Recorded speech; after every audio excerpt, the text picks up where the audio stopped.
Hello, everybody, and welcome to Mrs. G's Story Time. We are reading The Rainbow Garden by Patricia St. John with permission of Moody Publishing Company. And we are reading Chapter 11, Easter Sunday Morning. It certainly did seem as though life had started again. When I woke up the next morning, I knew that I had left my dark secret behind me forever, and I was never going to be alone again. I belonged to Jesus, and I would have fullness of joy if I kept close to him. That was what Mr. Owen had said to me, and now everything seemed brighter and more beautiful. Peter was sorry for making me unhappy, but couldn't show it. He was very excited about trying to catch the burglar, and very envious that I had to go to the police station to describe the man I'd seen. My great joy those holidays was morning time with Janet, when we read the Bible together and chose a special verse for the day. It was fun, and I realized how important it was to spend time with Jesus.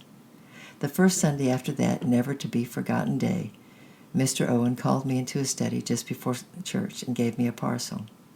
I unwrapped it with excitement and found a beautiful navy blue leather Bible with gold-edged pages and pictures, and inside on the front page was written, "Elaine Nelson, you will show me the path of life, and in your presence is fullness of joy." I loved my Bible more than anything else I possessed, although I didn't know much about it yet. But in church we read little books that explained the passages, and Janet helped too. Some mornings we ran out into the garden and sat under the apple trees or went out in the meadows. But on Easter Sunday we awoke very early and set off to Bluebell Woods.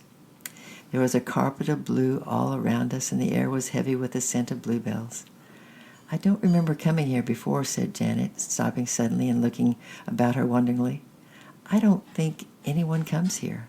Oh, look, there's a place with the sun shining through. Come quick, Elaine, let's go there." We sat in the middle of the clearing, looking about us. Birds were singing at the top of their voices. "Of course," said Janet, "it's Easter morning, and this is our church. Let's read here, Elaine. Let's read that bit Daddy once read about white robes. It was somewhere in Revelation." We searched eagerly, and Janet found it fairly quickly and read the verses. I didn't know what they meant, but I loved the sound of them. "What does it mean?" I asked. "I think it means you have to be very clean inside to walk with Jesus," replied Janet. "I think it means we shouldn't join in when people get together on the playground at school and talk about horrible things and whisper and giggle. Pete says the boys are worse than the girls." I knew what she meant, for I had often been keen to listen myself. "I think the part about keeping your clothes clean means refusing to listen and going away when they start," said Janet firmly. "I did it once, and they laughed and said I was stupid and all that I was afraid not to join in. And from now on, Elaine, let's show them that we don't like it, because actually I think quite a lot of girls don't. If we started, they might copy us. In any case, we'd have each other. Let's write down that verse today. 'They shall walk with me in white, for they are worthy.'" We copied the verse very carefully into our little notebooks, our heads bent low, feeling the warm sunshine on our hair.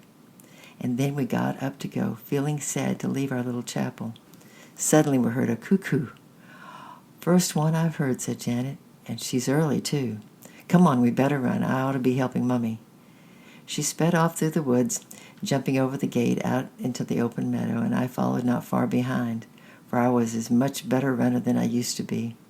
The sun was quite high, and in the meadows all the butterfields and daisies had opened their faces to the sun. Just at that moment it seemed almost impossible that there could be anything ugly or unclean in such a bright world. We got home to find the family in the midst of the usual Sunday commotion of getting into their best Sunday clothes. Robin was coming to church too, as a treat, because it was Easter Sunday. He was under the table very quietly dressing Jumbo in his best clothes. Breakfast was great fun, since the Easter rabbit had hidden hard-boiled eggs all over the garden. It took a long time to find them, and when we came in, our shoes were wet with dew, our hair windswept and untidy. After breakfast, we all set off across the meadows with Bowden, for Mrs. Owen was staying at home with baby Lucy. The church was overflowing with people, full of Easter flowers, daffodils, tulips, white blossoms, and the choir and the congregation rose to their feet and sang victorious. Jesus is risen today. Hallelujah. I glanced along our pew, and Robin had managed to smuggle Jumbo into church, and he was beating time with its trunk. Mr. Owen told the story of the resurrection and how the angel of the Lord in clothes as white as snow came down and opened the tomb. And I thought of Jesus coming out in shining robes to match the angel, to walk close to him in the path of life, sharing his fullness of joy. You would need to be very clean, too. Janet was right. Nothing dirty or bad could stay near that pure light. We got up again to sing the second hymn. Peter, who was in the choir, had a solo part in this one, and his voice, clear and unbroken, seemed to soar right through the roof. Mr. Owen glanced at Robin, and a strange look came over his face. Robin, seeing his dad, had scrambled up on the seat behind Bloden, holding Jumbo high above the heads of the congregation. He wiggled the elephant's little gray trunk joyfully at his father. And tomorrow we'll read chapter 12. Philippa comes home. I love you. I'm praying for you, and I'll see you tomorrow. Bye-bye.